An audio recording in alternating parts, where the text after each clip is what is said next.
Hi, my name is Carl Fravel, and I'm happy to be giving a talk here at the launch of the Crypto College in the Decentraland University. Um, I am a technologist with over 40 years of experience in software and hardware, and I'm an evangelist for virtual experience. With regard to virtual worlds, I'm an author, an educator, an organizer, and a builder. And I'm the district leader of several Decentraland districts, including the university, the conference center, Etheria, and the virtual reality shopping district. And I am honored to have been asked to be the chancellor of Decentraland University. So the first question to explore today is what crypto brings to virtual worlds. It brings an international monetary system that's unconstrained by national borders. If you were creating a non-national experience like Decentraland, you wouldn't want to use a nationally specific currency. You'd pick a cryptocurrency. This also means that ownership is not dependent on companies or national systems.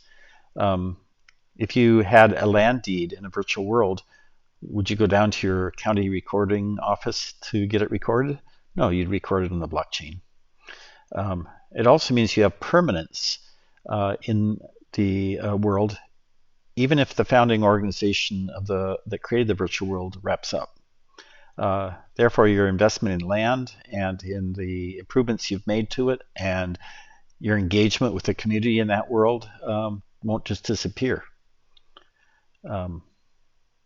So what do virtual worlds bring to crypto? Well, I'd say first and foremost, they bring real use cases. You have an in-world community, you have land, you have economics, you have assets, and in tokenizing digital assets compared to physical assets. So imagine trying to tokenize a commodity like sugar or oil, or a rare collectible like a Picasso painting. People are working on that, but it's not really easy.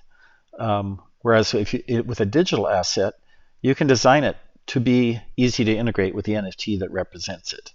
And then also virtual worlds bring the ability to visualize your NFT. You can put your clothing on your body. You can put your house on your land. You can put a painting on the wall. You can put your crypto pet in the yard. You can get a ride in your crypto Lambo. It's also a place where you can run a crypto business, such as a store or a game or a performance venue. The sky is the limit. So I want to speak a little bit about the future role of virtual worlds and virtual experience for humanity. Virtual experiences give you the opportunity to socialize, network, and ideate with anyone, anywhere. And to do that with them in the same space, interacting with the same things, sitting around a table, going golfing, whatever. It also provides a high-functioning experience opportunity for those that have physical world limitations. A person might be homebound or in a wheelchair in the physical world, but in a virtual world they go dancing or sailing, and therefore have a social life that they wouldn't be able to have otherwise, as well as a career. Virtual worlds also give us the opportunity to develop our identity in new ways. In the physical world, people use clothing and makeup and hairstyles, and in a virtual world, you can take that further. You can be a different person tomorrow than you are today. And this gives you opportunity to have a wider range of experiences, and that leads, of course, to character development. Speaking of characters, virtual worlds give new possibilities for new forms of art, literature. You can imagine virtual theater and interactive fiction where you are a character in the story. Obviously, virtual experience has a real potential for education. The there's a lot of experience right now working with things that provide a 2D interactive experience with other people. It's being heavily used right now during the pandemic.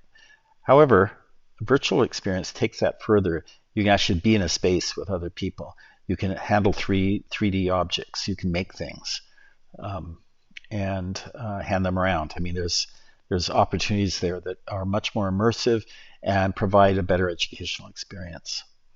Um, and again, with people from anywhere in the world, it's not geographically limited. Uh, Virtual experience gives you the opportunity to have a way of safely continuing to contribute and create and interact and socialize with other people during pandemics or other catastrophes, which right now seem to be kind of the order of the day.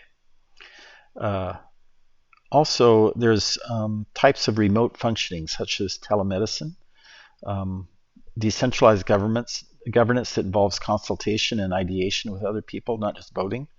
Um, and so the role of virtual experience in humanity's future is a great opportunity, and uh, underpinned with blockchain, it also has a permanence and a strength. At this point, I'd like to just open it up for any questions and discussion.